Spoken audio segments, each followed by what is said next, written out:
السلام علیکم۔ لکھاری آن لائن میگزین میں خوش آمدید۔ آہنگ خوابیدہ، عریضہ بطور، قسط نمبر 9۔ ہوا، ایک بلاوا۔ ہوا کی سانسوں میں کوئی پوشیدہ دعوت ہے جو ہمیں کھینچتی ہے، روشنی اور اندھیرے کے درمیان۔ تنخواہ کا کاغذ، زندگی کی قیمت یا دوزخ کی تحریر پر رقم لکھا کوئی حساب۔ ہم سب گناہ گار، اور موت ایک آئینہ ہے جہاں انکار اور غفلت کے سائے اپنی ہی صورت دکھاتے ہیں۔ رکی ہوئی گھڑی، شاید، مگر وہ سب کچھ دیکھتا ہے، اور ایک صدا غیبی اب بھی کہتی ہے، تیار رہو۔ جنت، مگر نجات دہندہ کوئی نہیں، بس ایک لنگر ہے جو ڈوبتے دل کو سہارا دیتا ہے۔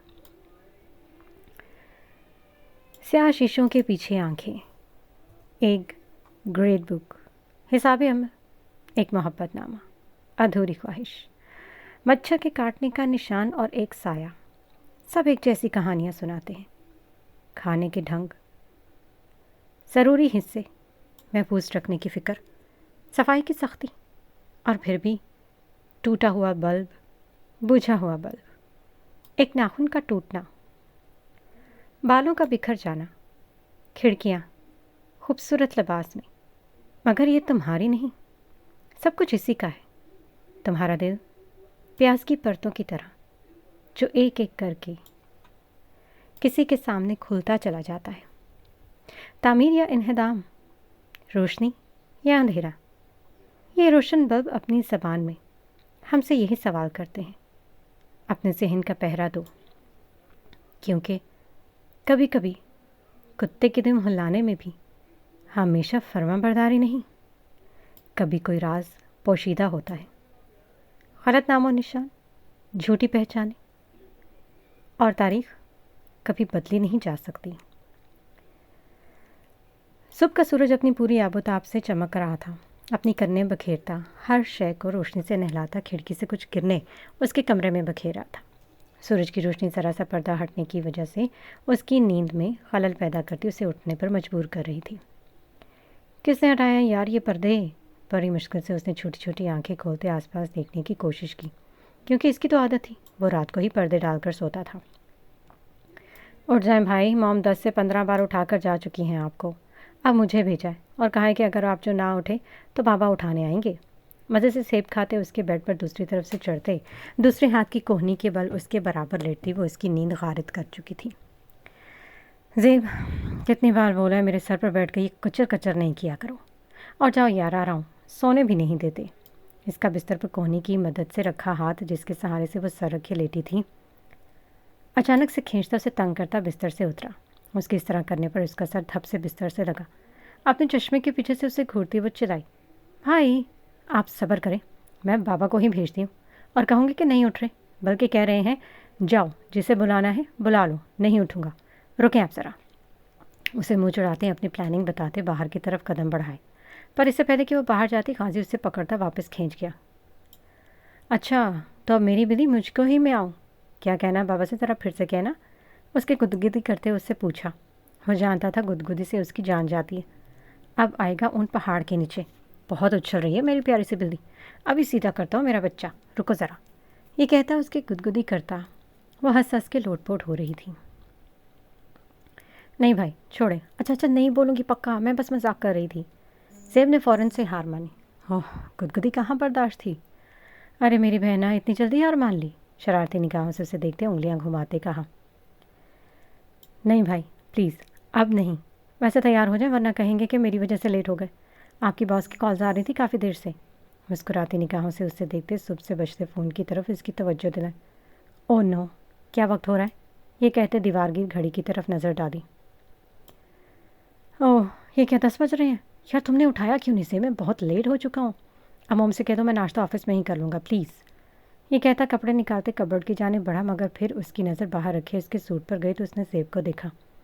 کیا آپ کو کب سے اٹھا رہی ہے موم؟ So don't. اور رہی بات ناشتے کی تو آپ کو پتہ ہے موم کا، سوری۔ یہ کہتے ہیں اس نے ہاتھ کھڑے کیے۔ زیب، آئی نو تم راضی کر لو گی سویٹ ہارٹ، اور ہاں تھینکس فار دس۔ اس کے پاس جاتے اپنی عادت سے مجبور اس کا چشمہ ناک سے سرکاتے اس کی چھوٹی سی ناک دبائی اور ہنستے ہوئے کہتا واش روم میں گھس گیا۔ میں نہیں بولوں گی کچھ بھی مام کو، ہمیشہ مجھے ہی پھنسا دیتے ہیں۔ اپنی ناک سے ہلاتی وہ پیچھے سے چلاتی رہ گئی، تھینک یو میرا بچہ اور لو یو ٹو۔ وہ بھی اسی کا بھائی تھا، اپنے نام کا ایک۔ مام، وہ پیر پر ٹکتی وہ کچن میں مینا کے ساتھ کام کرتی اپنی ماں کی جانب چلی۔ مام، وہ بھائی کی ایک بہت ضروری میٹنگ ہے، اگر نہیں گئے تو کمپنی کو بہت نقصان ہو جائے گا، اور پھر تو آپ کو پتہ ہی ہے کہ سب یہی کہیں گے کہ اپنی کمپنی کے چکر میں خود سے بھائی نے یہ کیا ہے۔ اب آپ ہی بتائیں، ناشتہ زیادہ اہم ہے یا بھائی کی ایمانداری اور بابا کی عزت؟ بتائیں مام، بولیں۔ دنیا جہان کی معصومیت چہرے پر سمیٹتے چشمے کے پیچھے سے نظر آتی، اپنی آنکھیں جھپکتی بہت معصومیت سے بولی، نہیں کام بہت اہم ہے، کوئی بات نہیں، لیکن اس سے کہنا کہ آفس جاتے ہوئے کچھ کھا لے یا پھر میں کچھ پیک کر دیتی ہوں، راستے میں کھاتا ہوا چلا جائے۔ ہاں یہ ٹھیک رہے گا۔ اس کی باتوں میں آتی وہ فوراً سے اس کا ناشتہ پیک کرنے میں جٹ گئی۔ پتہ نہیں کیا پڑی ہے کسی کی نوکری کرنے کی اسے، جب اپنا اتنا بڑا بزنس ہے، خود کی کمپنی ہے، سنبھالے، لیکن نہیں۔ اپنے آپ سے بڑبڑاتے وہ ناشتہ پیک کرنے لگی۔ اوہ میری پیاری مام، کچھ نہیں ہو سکتا آپ کا، یہ کہتے ان کے گال پر پیار کرتے ان کی ہیلپ کروانے لگی۔ اوکے مام، میں جا رہا ہوں، اللہ حافظ، آئی لو یو۔ ان کے گال پر پیار کرتا باہر کی جانب قدم بڑھائے۔ اللہ حافظ میری جان، اللہ کی امان میں، یہ کہتے دعا پڑھتے اس پر پھونکی۔ ارے بھائی، مام بھائی ناشتہ تو لے کر جانا ہی بھول ہی گئے، میں دے کر آتی ہوں۔ بھائی ارے رکیں، یہ لے کر جائیں، مام نے دیا ہے۔ اس کی جانب باکس بڑھایا۔ کیا ضرورت تھی، مام بھی نا، لا دو۔ مسکراتے رکھا اور اپنی اسپورٹس بائک سٹارٹ کی۔ بھائی آفس تو انسانوں کی طرح گاڑی میں چلے جایا کریں۔ کیوں بھائی، اس میں کیا برائی ہے، کتنی کول لگتی ہے، اسے کچھ نہ کہا کرو بہنا، یہ کہتے اپنی بائک کو دیکھا۔ میں نے کب کہا کہ بری لگتی ہے، پر آفس بھائی، خیر آئی نو آپ نہیں چھوڑ سکتے اسے، جائے لیٹ ہو رہے، یہ کہتے پیچھے ہوئی۔ اللہ حافظ۔ اس کے بال بکھیرتا وہ زن سے بائک دوڑاتا سیکنڈوں میں نظروں سے اوجھل ہوا۔ بڑے سے حال نما لاؤنج میں ہر طرف خاموشی کا راج تھا، سب ناشتہ کر کے اپنی اپنی منزل کی جانب نکل چکے تھے۔ دو ملازمت صفائی میں لگی تھیں اور کچھ کچن میں کام کر رہی تھی، جن کی ہلکی ہلکی سی آواز باہر آتی تھی، اس خاموشی میں کچھ زندگی کی رمق محسوس کرا دیتی۔ کچھ کے لیے اس خاموشی میں یہ آواز شور کی مانند بھی لگ رہی تھی۔ زینب ہال کے بیچوں بیچ کھڑی ملازماؤں کو کام صحیح سے کرنے کے لیے کہتی ابھی کچن کا رخ ہی کر رہی تھی کہ عکس کو دیکھتی رکی۔ آج وہ ارادتاً دیر سے نیچے آئی تھی۔ زینب بیگم نے بھی یہ سوچ کر نہیں بلوایا کہ اچھا ہے کچھ دیر سو جائے، لیکن دو شخص وہاں ایسے موجود تھے جنہیں یقین تھا کہ وہ جان بوجھ کر نیچے دیر سے آئی ہے تاکہ اس کا پھر سے سمایا سے سامنا نہ ہو اور کچھ دن پہلے ہوئی بدمزگی دوبارہ نہ دہرائی جائے، کیونکہ سب کو تو وہ روک سکتی تھی پر جانتی تھی کہ اس معاملے میں دیان کو سمجھانا مشکل تھا۔ اٹھ گئی میری بیٹی، آج لگتا ہے بہت گہری نیند سوئی تھی، اسے ماتھے پر پیار کرتے بولی۔ جی ماما، بس آج آنکھ دیر سے کھلی۔ اوہ، سب نے ناشتہ بھی کر لیا، کچھ زیادہ ہی لیٹ ہو گئی میں شاید، افسوس سے کہتے دائیں بائیں نظریں گھمائیں۔ دیان جو بلیک پینٹ اور لائٹ گرے شرٹ پہنے بلیک کوٹ ہاتھ میں ڈالے فون پر بات کرتا زینب بیگم کی طرف ہی بڑھ رہا تھا، اس کی بات سنتے اس نے فون پر بات ختم کرتے فون کان سے ہٹاتے اس کی سمت دیکھا۔ نظریں تو اس کے جھوٹ پر ثانیہ بیگم کی بھی اٹھی تھی، جنہیں وہ لمحے میں اپنے ہاتھ میں لیے میگزین پر مرکوز کر گئی۔ ان کی اور دیان کی دونوں کی نظروں میں اس کا یہ جھوٹ صاف صاف معلوم ہو رہا تھا۔ عکس جو زینب بیگم کے ساتھ کھڑی تھی اس کی طرف سے نکلتے وہ زینب کے قریب ہوا۔ اس کے یوں قریب آنے پر اس نے 2 قدم پیچھے لیے۔ اس کی اس احتیاط کو دیان نے بہت غور سے محسوس کیا تھا۔ ماما، میں آج لیٹ ہو جاؤں گا، کچھ کام ہے، فکر نہیں کیجیے گا۔ موم کو اپنے بازو کے گھیرے میں لیتے گال پر پیار کیا۔ پاس کھڑی عکس کو صاف نظر انداز کیا گیا۔ عکس کو تو ایسا ہی لگا تھا، میری جان کل بھی اتنا لیٹ آئے تھے اور اب آج بھی۔ اپنی صحت دیکھیے، نہ کھانے کا ہوش نہ پینے کا، ایسے کیسے چلے گا؟ ماں کے پاس یہ حال جب 7 سمندر پار ماں سے دور تھے نا، تب کیا کرتے ہوگے تم؟ اور پھر کہتے ہو ٹھیک ہو، ابھی بھی کیا ہی ناشتہ کیا ہے تم نے؟ صرف 1 کپ کافی پیا اور وہ بھی خالی پیٹ، بس یہ زہر اونڈیتے رہا کرو اپنے اندر اور کچھ نہ کھانا۔ اسے پیچھے کرتے خفا خفا سے انداز میں بولی۔ میری پیاری ماں، میں نے کل رات بہت لیٹ کھانا کھایا تھا، اس لیے ابھی بالکل بھوک نہیں تھی، تو بس کافی پی لی۔ سینڈوچ کھایا تھا اور وہ بھی بہت ہیوی تھے، تو بس انہیں سکون دلانے کی غرض سے اس نے اس بات کا ذکر کیا تھا۔ اچھا چلو شکر ہے، مجھے اسی لیے اتنا غصہ آ رہا تھا کہ رات بھی بھوکے سوئے ہو، کیونکہ میں تو انتظار کر کر کے تھک کر سو گئی تھی اور باقی بھی سب سو گئے تھے۔ 1 منٹ، پھر رات تم نے خود بنائے؟ میری جان اٹھا دیتے نا مجھے۔ نہیں ماما، ان کی بات کاٹتے اس نے ایک نظر عکس پر ڈالی جو زینب بیگم کے پوچھنے پر تذبذب کا شکار ہوئی۔ اچھا ماما میں چلتی ہوں، اس نے یہاں سے نکلنے میں ہی عافیت سمجھی تھی۔ اس کا وہ چہرہ بچپن سے پڑھتا آیا تھا، شاید تب سے جب سے اس نے اور کچھ پڑھنا نہیں سیکھا تھا۔ بس ایک سانحہ ایسا ہوا تھا کہ اسے اپنی اس قابلیت پر شک ہوا اور وہ تب سے اس نے اس چہرے کو نہ پڑھنے کی قسم کھا لی تھی۔ پر سامنے کھڑی اس عورت پر کسی چیز کو کیا فوقیت؟ اس عورت پر آ کر اس کی انا ٹوٹے یا پھر زندگی کی ڈور؟ بس یہ عورت نہیں ٹوٹنی چاہیے، لیکن وہ اگر چاہتی تھی کہ وہ یہاں آئے تو بس وہ آ گیا، اور جب آ گیا تھا تو اس عورت کا چہرہ بھی اسے دیکھنا ہی تھا، سو وہ دیکھ رہا تھا۔ اگر وہ چاہتی تھی کہ وہ چپ رہے تو اس پر واجب تھا کہ وہ چپ رہے۔ سید دیان حیدر شاہ، سیدوں کا لاڈلا سپوت جس کے منہ سے نکلا ایک حرف انہی سیدوں کی پہلی اولاد نے لازم و ملزوم قرار دیا تھا۔ اس کے ارد گرد رہنے والا ہر شخص جانتا تھا کہ حیدر ولا سمیت پوری دنیا کو اپنے کہے پر چلنے پر مجبور کر دینے والا یہ مغرور سعید زادہ اس سعید زادی پر اپنا دل ہار بیٹھا تھا۔ جی میں نے اور شمسل نے بنائے تھے۔ ایک لمحے میں اپنی بات بدلتا وہ چہرہ بھی پھر گیا، اور وہ جب اس انتظار میں تھی کہ اس کی انا کا بت اب ریزہ ریزہ ہوا کہ تب اس کی بات سنتے اسے دیکھے گئی۔ سید دیان حیدر شاہ کو سید اکس حیدر شاہ کی انا تک کا ریزہ ریزہ ہونا گوارا نہیں تھا۔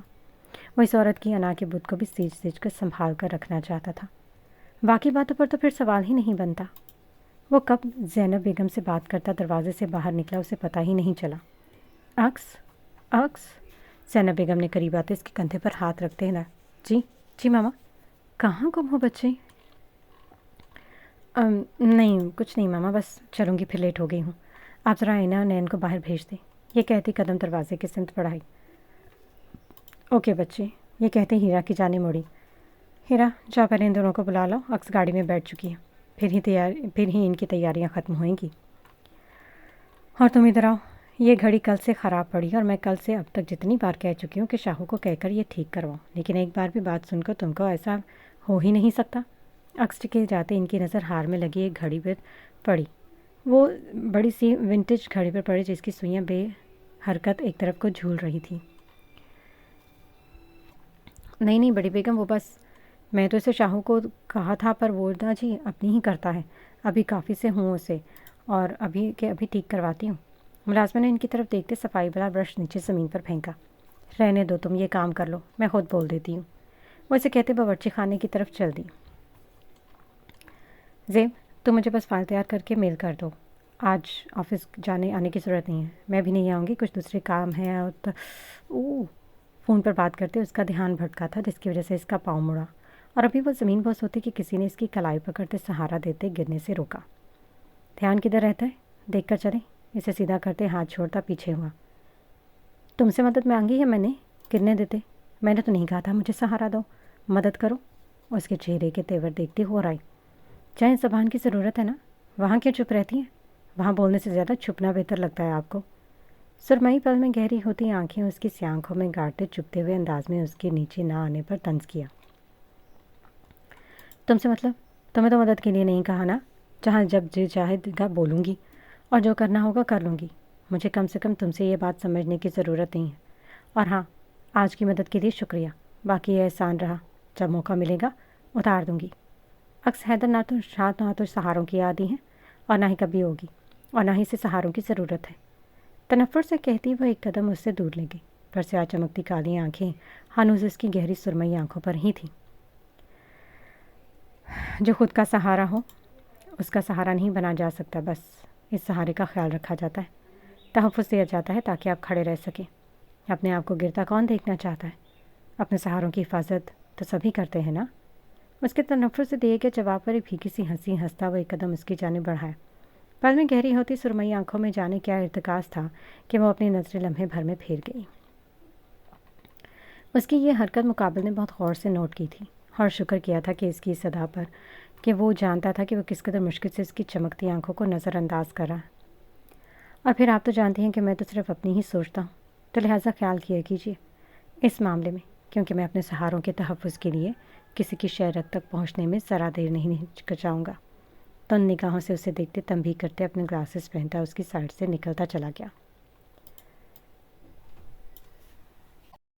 یہ پاگل ہو گیا ہے کیا کہتا ہے کیا کرتا ہے سب سمجھ سے باہر۔ اس کے غصے کو کم کر دیں اللہ تعالیٰ پلیز۔